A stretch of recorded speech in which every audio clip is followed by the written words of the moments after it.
안녕하세요, 드라마 팬 여러분. 이번에는 다리미 패밀리 7화입니다. 그러면 빠르게 7화의 예상 시나리오와 새로운 의견을 제시하겠습니다. 강주는 자신의 시나리오에서 남자 주인공을 좋아했다는 다림의 말이 생각나며 다림을 다시 생각하게 됩니다. 그리고 청렴 세탁소까지 찾아가 다림이에게 데이트를 신청하게 되죠. 태용의 앞이라 더욱 용기를 냈을지도 모릅니다. 갑작스러운 영화관에서의 데이트는 다림과 강주 사이의 어색함이 극명하게 드러나는 순간입니다. 강주는 무심한 듯 영화 보러 갈래요? 라고 다림에게 물어봅니다. 다림은 잠시 망설이다가 깊은 생각 없이 고개를 끄덕입니다. 오랜만에 강주와 시간을 보내게 된 다림은 어색함과 설렘이 교차하는 감정을 느낍니다. 솔직히 집안 분위기 때문에 힘들었기에 회피용으로 강주를 따라 나선 것뿐이죠. 그리고 다림이는 과거의 추억들이 떠오르지만 그녀는 그 감정들을 완전히 소화하지 못한 상태입니다. 택시를 타고 영화관으로 향하는 동안 두 사람은 서로 말없이 창밖을 바라보고 있습니다. 다림은 강주의 얼굴을 힐끔 보면서도 그가 어떤 감정을 느끼고 있는지 알 수 없어 마음이 복잡해지죠. 이 장면은 그들의 관계가 여전히 미묘하고 복잡함을 상징합니다. 다림은 지금의 자신이 과거의 강주와 다시 가까워질 수 있을지 아니면 그냥 어색한 인연으로 끝나버릴지를 고민합니다.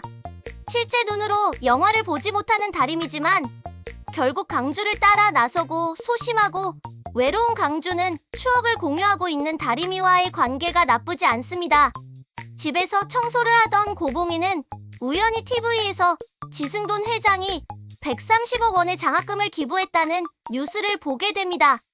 봉이는 그 순간 텔레비전 앞에 멈춰서서 과거의 기억에 잠깁니다. 오랜 세월 동안 잊고 지냈던 인물 지승돈과의 인연이 머릿속을 스칩니다. 또한 봉이는 자신과 지승돈이 같은 학교를 나왔다는 것을 떠올리며 그와의 과거가 단순한 기억이 아니라 자신의 딸 다림을 도울 수 있는 마지막 희망이 될지도 모른다고 생각합니다.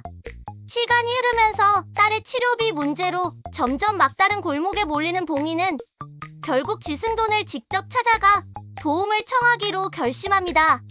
이 결단은 그녀에게는 쉽지 않은 일이지만 사랑하는 딸을 위해서라면 자존심을 내려놓을 수밖에 없습니다.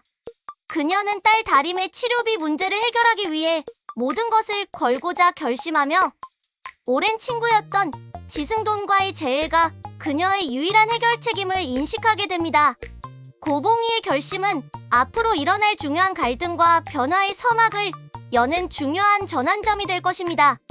이로 인한 지승돈 회장과의 관계와 그리고 지승돈과 백지영과의 관계 사이에도 문제가 발생할 것으로 보이고 복잡해지게 되죠. 고봉이는 지승돈 회장을 만나기 위해 직접 지승그룹 본사를 찾습니다. 대기업의 웅장한 건물을 앞에 두고 잠시 주저하지만 딸 다림을 위해 그녀는 마음을 다잡고 로비로 들어서죠. 고봉이는 안내 데스크에서 회장을 만나러 왔다고 말하며 신분 확인 절차를 밟습니다. 긴장된 마음으로 엘리베이터를 타고 최상층 회장실로 올라가는 동안 그녀는 과거의 기억들이 스쳐 지나갑니다.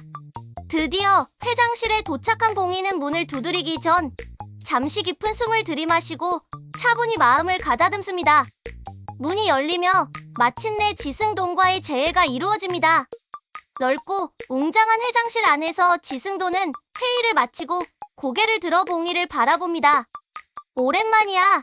이렇게 직접 찾아오다니 라고 말하며 지승돈은 그녀를 따뜻하게 맞이합니다. 봉이는 조심스럽게 그의 앞에 다가가 고개를 숙이며 딸의 치료비 때문에 도움을 요청하러 왔다는 사실을 설명합니다. 지승돈은 잠시 침묵하며 그녀의 이야기를 듣습니다. 과거의 인연이 떠오르는 듯한 표정이지만 그의 눈에는 여전히 냉정함이 서려 있습니다. 내가 뭘 해줄 수 있을까? 라고 물으며 지승돈은 봉이에게 장학재단에 기부한 돈으로 다림을 도울 수 있을지 모르겠지만 간단한 일이 아닐 수도 있다고 경고합니다. 이 재회 장면에서 봉이는 자신이 얼마나 절박한 상황인지 느끼며 그가 요청한 대가가 무엇이든 기꺼이 감수하겠다고 결심합니다. 지승도는 과거의 친구를 다시 만났지만 그가 어떤 결정을 내릴지 앞으로의 전개에서 중요한 갈등 요소가 될 것입니다. 한편 청렴 세탁소의 안길레와 이만득은 집에서 산속에서 발견한 돈 가방에 대해 진지하게 논의하고 있습니다. 그 돈은 가족을 위해서라면 큰 도움이 될 수 있지만 도덕적 부담감과 죄책감이 두 사람의 마음을 무겁게 짓누르고 있습니다.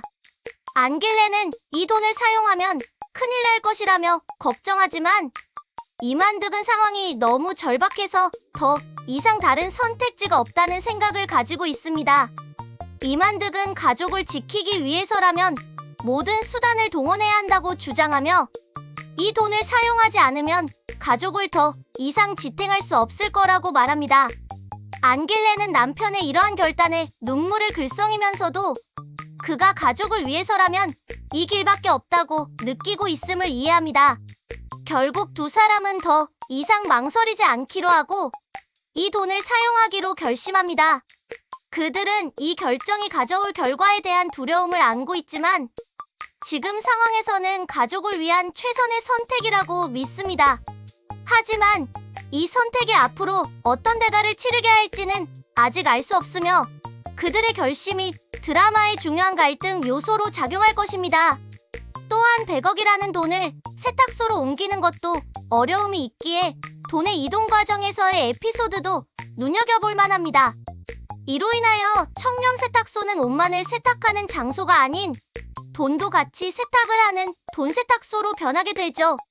이 장면은 안길레와 이만득이 가족을 위해 도덕적 경계를 넘어서는 결정을 하게 되는 중요한 전환점이며 그들이 앞으로 어떤 어려움과 맞닥뜨리게 될지 시청자들의 관심을 모을 것입니다.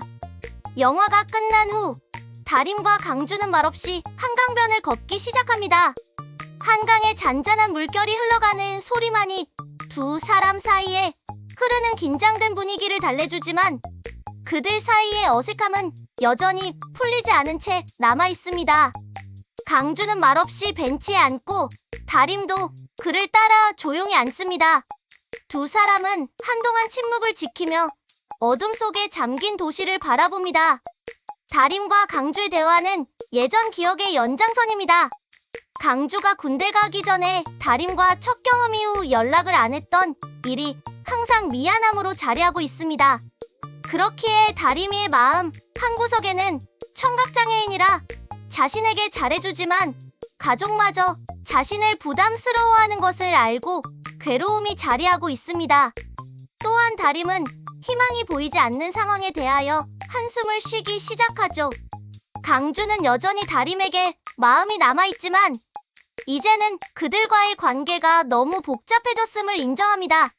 다림도 자신의 마음속 깊은 곳에서 여전히 강주를 향한 감정이 남아있음을 느끼며 그를 향한 원망과 애정 사이에서 혼란을 겪고 있습니다.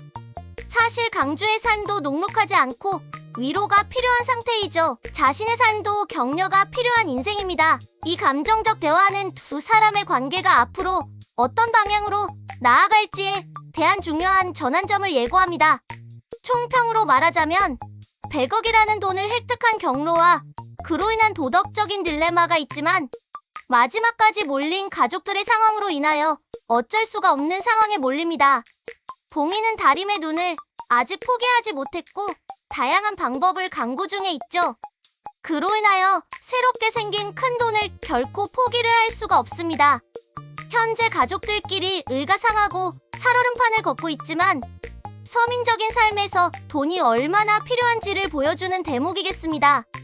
행복을 위해서 돈이 가장 중요한 것은 아니지만 돈이 없어서 자신에게 꼭 필요한 것을 하지 못했을 때의 괴리감은 말로 설명할 수가 없습니다.